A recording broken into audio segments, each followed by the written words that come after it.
guys, Assalamualaikum. কি খবৰ আপোনালোকৰ আশা কৰিছো নিশ্চয় আপোনালোক ভালে আছে। আজ মই বহুত দিনৰ মূৰত আপোনালোকৰ মাজলৈ এটা নতুন ভিডিঅ' লৈ আহিছোঁ। ভিডিঅ'টো স্কিপ নকৰাকৈ প্ৰথমৰ পৰা শেষলৈকে চাই থাকিব আৰু যিসকল নতুন ভিউৱাৰ্ছ মোৰ চেনেলত প্ৰথমবাৰলৈ ভিজিট কৰিব প্লিজ চেনেলটো ছাবস্ক্ৰাইব কৰি অল কৰি ল'ব, তেতিয়া আহিবলগীয়া ভিডিঅ'ৰ নটিফিকেশ্যনটো সোনকালে আপোনালোকে পাব। ব'লক তেন্তে আজি ভিডিঅ'টো আৰম্ভ কৰোঁ। আজি ৰাতিপুৱা ৰুটি বনালোঁ আৰু আলু ভাজি বনালোঁ। এফালে বেটিও শুৱাৰ পৰা উঠিলে, মুখ হাত ধুৱাই তাইকো খাব দিছোঁ আৰু ময়ো খাব লৈছোঁ। মই যিহেতু শুকান ৰুটি খাই ভাল পাওঁ, শুকান ৰুটি লৈছোঁ আৰু আলু ভাজি। এফালে বিহ জলকীয়া আচাৰ কোনে কোনে খাই ভাল পায় কমেণ্ট কৰি জনাব দেই। আৰু এফালে সেয়া মাংস মানে গ্ৰেভি আৰু বেছি মছলা দিয়া নাই, বেটিয়ে মানে খাব নোৱাৰে যে অলপ মানে আলু ভাজি গোছ ৰুটি। আপোনালোকে কোনে কোনে বাৰু ৰাতিপুৱা আলু ভাজি শুকান ৰুটি খাই ভাল পায় কমেণ্ট কৰি জনাব দেই। ডু ইউ ৰিহানা,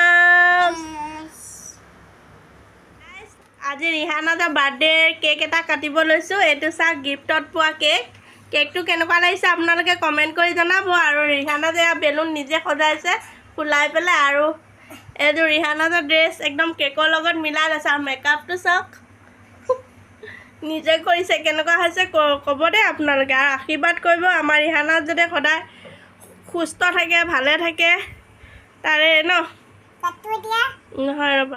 আজি ৰিহানাজৰ বাৰ্থডে, তাৰ কাৰণে এয়া কেক কাটিব লৈছোঁ। Happy birthday to you Rihana, happy birthday to you. খোৱা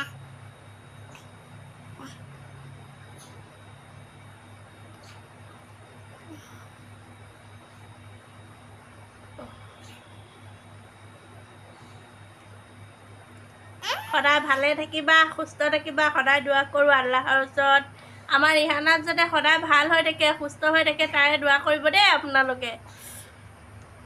তাই এতিয়া 7 বছৰত সোমাইছে আৰু হয় না।